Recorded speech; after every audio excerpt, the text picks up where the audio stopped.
Olá pessoal, estamos mais uma vez no Célula Online e da série de estudos sobre obediência e intimidade, nós vamos ver hoje a lição número 2, ok? Agradeço aí pela sua conexão. O estudo número 2, ele fala do perigo de racionalizar. Essa lição tem muito a ver com a lição anterior. Obedecer em parte e racionalizar andam juntos. E vocês vão perceber que há uma interação entre elas, ok? Só que hoje nós vamos desenvolver outros aspectos dessa obediência em parte que envolve o processo de racionalizar na hora de obedecer ou de fazer uma escolha, de tomar uma decisão. Quero ler aqui um versículo bastante conhecido da vida de Saul, do primeiro rei de Israel. Está no livro de 1 Samuel, capítulo 15, versículos 22 a 23. Samuel, porém, respondendo para Saul: acaso tem o Senhor tanto prazer em holocaustos e em sacrifícios, quanto em que se obedeça a sua palavra? A obediência é melhor do que o sacrifício, e a submissão é melhor do que a gordura de carneiros. Pois a rebeldia é como o pecado da feitiçaria, e a arrogância como o mal da idolatria. Assim como você rejeitou a palavra do Senhor, ele o rejeitou como rei. Aqui Samuel confrontando Saul pela sua desobediência na batalha contra os amalequitas. A segunda passagem que eu já citei num estudo anterior está em Gênesis capítulo 4, quando Deus recebe a oferta de Abel e recusa a oferta de Caim. Eu vou ler só o último versículo. Por isso, Caim se enfureceu e o seu rosto se transformou. Está ali no versículo 5 de Gênesis 4. O Senhor disse a Caim: por que você está furioso? Por que se transtornou o seu rosto? Se você fizer o bem, você não será aceito? Mas, se não o fizer, saiba que o pecado o ameaça à porta. Ele deseja conquistá-lo, dominá-lo, mas você deve dominá-lo. É esse o ponto que nós queremos enfatizar hoje. Vamos fazer a introdução, então, levantando alguns pontos aqui. Quando eu questiono, quando eu contesto um comando vindo de Deus, eu estou entrando num caminho de rebeldia. Eu não estou prestando atenção no que ele está dizendo e eu já estou racionalizando em cima daquilo. Isso mostra uma atitude de independência, às vezes até com aparência de piedade, mas é uma atitude de independência, de achar que você sabe mais do que Deus. E tem relação, então, com a obediência em parte. Ou eu contesto toda a revelação que chega a mim, ou eu questiono partes dela nas quais eu não tenho interesse. Aí fica uma coisa muito nebulosa, muito perigosa. E pior ainda é quando o meu testemunho ou a minha influência interfere na vida de terceiros para fazer a mesma coisa que eu faço. Aí é um quadro de contaminação, de corrupção, de uma liderança negativa, destrutiva, numa nação, numa empresa, na família, enfim, no grupo. E essa contaminação vai trazer consequências, ok? A capacidade de arrazoar, de julgar as coisas, é de Deus. Deus nos deu inteligência para julgar corretamente as coisas, com entendimento. Mas o exercício desse arrazoamento deve ser feito com temor, prudência e sabedoria.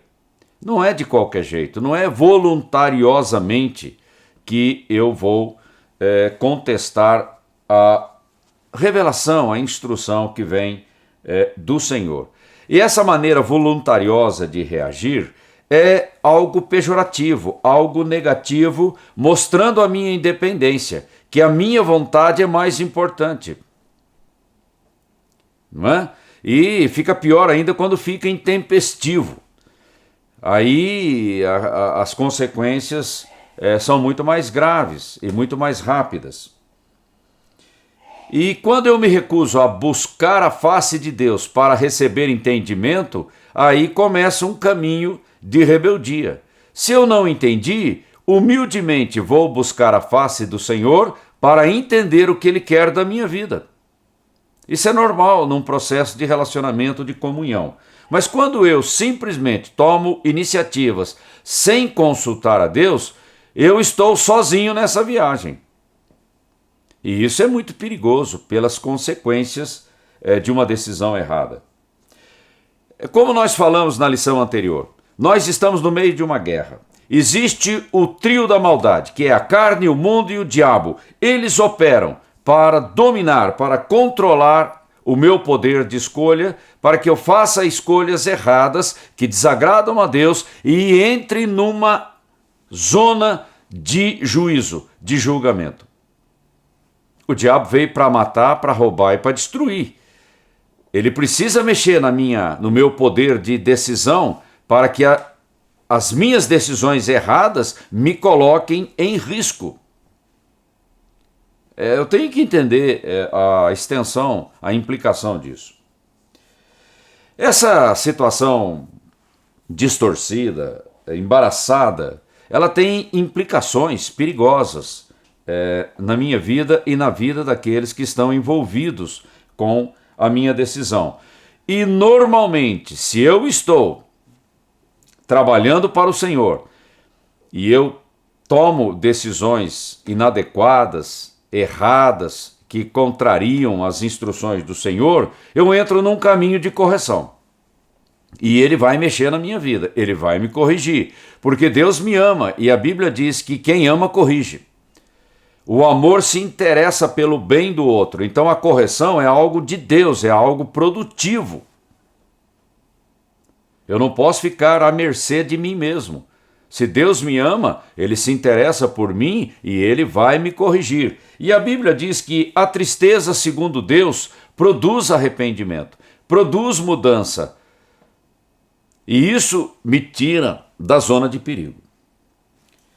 Mas se eu insisto em continuar no erro, aí vem a cegueira, aí vem a cauterização da minha sensibilidade, e aí cresce a minha insolência.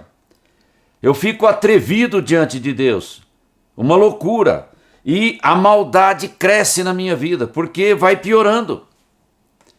É aquela coisa da cerviz que vai endurecendo e a rebelião vai se fortalecendo no comando da minha vida. E isso é muito perigoso. O coração rebelde, dominado por um espírito de rebelião, ele prefere racionalizar do que buscar a face do Senhor, do que reconhecer o erro, arrepender-se diante de Deus e mudar a rota. O rebelde não faz isso, ele briga, ele cria justificativa, ele faz de tudo, mas ele não se arrepende. E é aí que está o perigo. Vamos ver o perfil de uma mentalidade rebelde.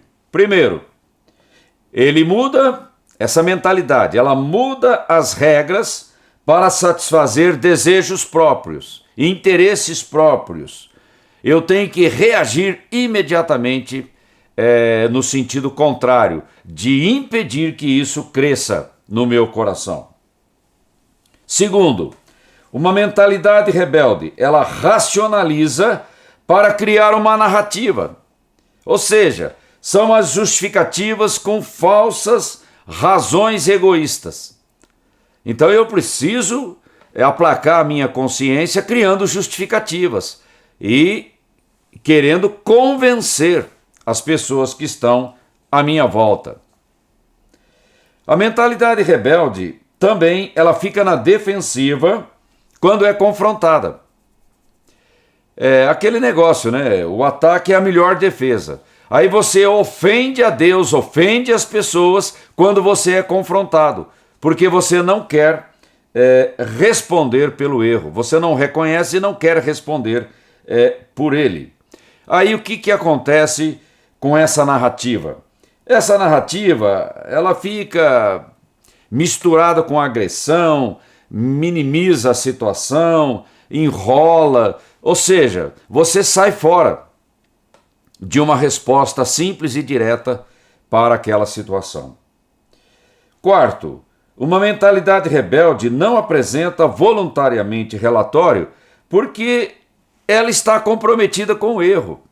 Aí você não quer o confronto, você foge do confronto, você foge do relatório da prestação de contas. É porque você sabe que tem um ponto frágil e que não se sustenta. Então, você foge. Adão e Eva, quando erraram lá no Jardim do Éden, a primeira atitude deles foi fugir da presença de Deus. É sempre assim. E também nos relacionamentos humanos é a mesma coisa. E por último, uma mentalidade rebelde, ela procura uma justificativa ou terceiriza a responsabilidade. Põe a culpa em alguém ou em alguma coisa, mas ele não reconhece o seu erro. Evadir-se é a expressão correta. E essa situação de racionalizar é mais comum e frequente do que você imagina. Ela acontece o tempo todo na nossa vida. Essa situação é bem comum na vida de qualquer pessoa. Ela acontece na vida de todos, ela acontece o tempo todo e ela pode se tornar ainda pior dependendo do nível da implicação daquela situação. A consequência pode ser mais grave. E a rebeldia é uma condição da nossa natureza caída por causa do pecado, nós já vimos isso. Essa patologia espiritual que está na alma, é ela que me força a ter uma atitude contrária às instruções de Deus. E nós temos que lutar contra isso. É uma decisão nossa, uma iniciativa nossa, defendendo o poder de decisão que nós temos para obedecer a Deus. Eu tenho que decidir para onde eu vou, se eu me inclino para Deus ou se eu vou ouvir a carne, que é influenciada pelo mundo e pelo diabo. A decisão é minha, porque o governo quem estabelece sou eu na minha vida. E a rebeldia vai produzindo cauterização, eu vou ficando insensível para as coisas de Deus e vou ficando cada vez pior. Em vez de optar pelo caminho da simplicidade da obediência, eu prefiro aquele caminho tortuoso de escolhas racionalizadas. Mas racionalizadas a partir de nós mesmos, dos nossos interesses egoístas, e não arrazoado na presença de Deus, querendo obedecer completamente às instruções de Deus na nossa vida. E isso vai criando fortalezas, e fortalezas na minha vida são prisões. Daí começam as recorrências. A gente tem que prestar atenção nessa construção negativa na nossa vida. Paulo diz lá em Coríntios, capítulo 6, 1 Coríntios 6,12, ele diz: todas as coisas me são lícitas, mas nem todas convêm. Todas as coisas me são lícitas, mas eu não me deixarei dominar por nenhuma delas. Veja bem, lícito não é simplesmente uma questão de jurisprudência. A lei do homem diz que o aborto é legal, mas a palavra de Deus que diz que atentar contra a vida de um inocente é crime.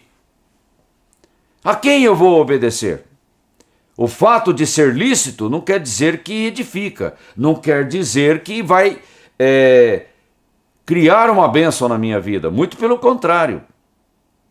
Então eu tenho que tomar cuidado com isso, porque o politicamente correto, ele não tem nada a ver com Deus. A minha referência é a Bíblia, são os princípios da palavra de Deus, e não a cultura do mundo, e não a jurisprudência de um tribunal. Percebam? A minha fé é uma coisa ligada com o céu. O céu é a minha referência, o meu padrão. Qual é o ponto de tudo isso? Essa tendência da alma de racionalizar é uma estratégia de sobrevivência e de realizar, de conquistar interesses egoístas, imediatos, mundanos, terrenos. A carne age assim. Ela vê o curto prazo. Ela não olha para a eternidade. A carne não tem compromisso nenhum com a eternidade. E nós temos que tomar cuidado com isso, para que isso não domine o governo da nossa vida. Então nós temos que entender que julgar as coisas é uma necessidade e tem uma grande responsabilidade por causa das consequências que uma decisão pode ter. Viver é fazer escolhas, mas escolhas erradas na vida de qualquer pessoa é um desastre. Um desastre para mim, para minha família, para os meus filhos, enfim, para o grupo que está à minha volta e que vão sentir o peso, a consequência da minha escolha errada. Isso exige prudência da minha vida. Eu não sou perfeito para tomar decisões perfeitas. Eu tenho que reconhecer a minha dependência do Espírito Santo, me orientando, me dando direção, me dando sabedoria para agir, para decidir conforme as instruções de Deus. Eu tenho que estar convencido disso no meu coração. E isso, quanto mais eu estou convencido de que Deus é a minha referência, Deus é quem instrui, quem governa, quem lidera a minha vida, maior é a minha intimidade com Ele, mais plena é a minha comunhão com o Senhor. Deus é Deus. Independentemente de qualquer coisa, Deus é Deus. Ele sempre foi, sempre será Deus. Ele sabe de todas as coisas. Ele sabe o que é melhor para a minha vida. Então, para ter segurança, é melhor buscar a face do Todo-Poderoso. A minha rebeldia não anula Deus, não muda Deus, nada, não acontece nada. Deus é Deus o tempo todo. O problema é que a rebeldia traz prejuízo para mim e para pessoas que estão sob a minha liderança ou sob a minha influência. Olha, para sair da zona do perigo, o arrependimento é a porta. Mas arrependimento tem tempo de oportunidade. Muitas vezes nós deixamos a oportunidade ir embora, o tempo passa e aí é tarde demais. E aí eu entro numa zona de correção e correção não é agradável. Ela tem consequências. Por quê? Fortalezas foram se formando no meu coração e Deus vai ter que destruir essas fortalezas. E isso não é confortável. Incomoda, mexe e desestrutura, porque uma nova edificação tem que brotar dali. Não dá para reformar uma coisa que não presta. Não é? Temos que trabalhar com coisas novas. Muito bem, é eu que tenho que me alinhar com Deus, e isso exige humildade e quebrantamento. Eu tenho que colocar a minha confiança em Deus. Essa convicção de que Ele tem o melhor para mim. Ele sabe qual é a melhor decisão para a minha vida.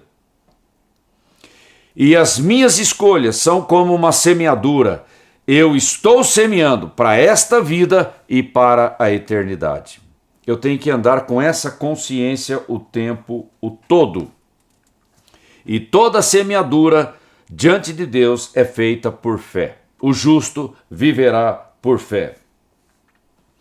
Vamos ver alguns pontos, 3 pontos de andar com entendimento.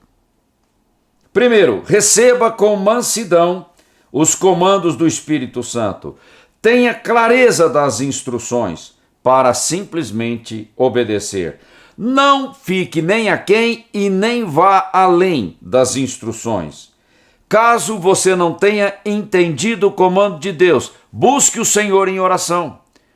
A instrução, o esclarecimento virá, porque Deus te ama e Ele cuida de você.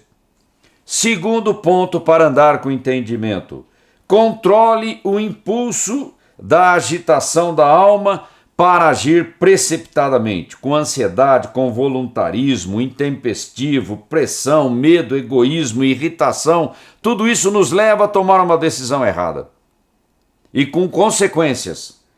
Toda iniciativa errada vai cobrar a sua fatura mais tarde. E essa cobrança pode arruinar a minha reputação, a minha credibilidade. E eu tenho que tomar conta disso. Terceiro, andando com entendimento. Esperar e descansar em Deus não é passivo. O entendimento da fé gera firmeza em Deus, uma firmeza proativa, uma firmeza que não recua, que não vacila. Nós tomamos a palavra de Deus por verdadeira e agimos em cima da revelação. E Deus honra a sua palavra. E ninguém que confia em Deus será envergonhado. Muito pelo contrário, será exaltado. Eu tenho que agir em coerência com o nível da revelação. Não posso ficar passivo esperando que automaticamente a promessa aconteça na minha vida. Milagre é gerado. Eu tenho que criar a atmosfera necessária para que o milagre aconteça na minha vida. E essa convicção, ela está dentro de mim. Ela não depende da plateia. Ela não depende da opinião de terceiros. Isso é muito importante, esse tipo de convicção. Bom, justificativa. Vamos só dar um ponto aqui. Justificativa é igual aquele ditado bem conhecido. A emenda fica pior do que o soneto. A justificativa só piora a situação. Ela não resolve, ela não melhora e ela só cria confusão. Justificativa é uma coisa maligna, é do diabo. É melhor o arrependimento, que é produtivo, não é mais, é produtivo. A justificativa não é produtiva, ela é destrutiva. Porque fica enrolando. A justificativa é aquele embaraço, você vai se emaranhando e se embaraçando. Daqui a pouco uma fortaleza está bem construída no teu coração. Cuidado, nós não podemos brincar com isso. Quando eu ultrapasso o limite e a oportunidade do arrependimento, porque justificativas vão acontecendo e vão cauterizando a minha sensibilidade, só me sobra o desastre, a ruína. E muitas vezes Deus vai usar a destruição, a ruína, para trabalhar o meu egoísmo, a minha arrogância, a minha rebeldia. É necessário, muitas vezes é necessário, é um caso de vida ou morte. E Deus tem que agir com seriedade, com profundidade, quebrando essas fortalezas. Mas muitos se perdem no meio da correção e vão embora. Isso é muito triste, por causa da dureza do coração. Uma geração inteira ficou no deserto, na travessia do deserto lá no Êxodo, por causa da rebeldia. Ficou no deserto. Os filhos entraram, mas eles não. Não souberam valorizar a voz de Deus. Não valorizaram os milagres que eles viram com os próprios olhos. Preferiram o arrazoamento natural, demoníaco, maligno das suas mentes. E viraram as costas para Deus. Na loucura do raciocínio deles, foram perecendo na travessia do deserto. Sabe, eu não posso exigir que Deus concorde comigo, ou que Ele seja tolerante com o meu erro. Isso não funciona. Não adianta se iludir com isso. Deus é juiz e ele julga corretamente. E o aplauso da plateia não é seguro. Maldito o homem que confia no homem. Porque muitas vezes o aplauso, a opinião da plateia, é apenas um falso elogio. E isso não traz segurança para a minha vida. Nadar contra a corrente exige coragem. Não é uma questão da opinião de terceiros.